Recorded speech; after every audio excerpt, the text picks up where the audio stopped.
Στο χιλανδάρι του Αγίου Όρους υπάρχει μια εικόνα της Παναγίας που τη λένε Ποπ Σκαγιά ή αλλιώς την Παπαδική. Κάποτε παρουσιάστηκε ένας άγνωστος ιερέας.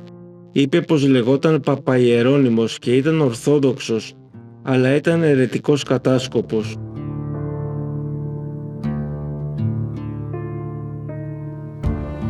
Σε μία λιτανία πήρε την εικόνα στα χέρια του και τότε η σιωπή έσπασε από μία φωνή. «Ασεβέστατε, εγώ είμαι ο Λόγος του Θεού και εσύ υποκριτά ήρθες εδώ να παρασύρεις τους ευσεβείς μοναχούς μου».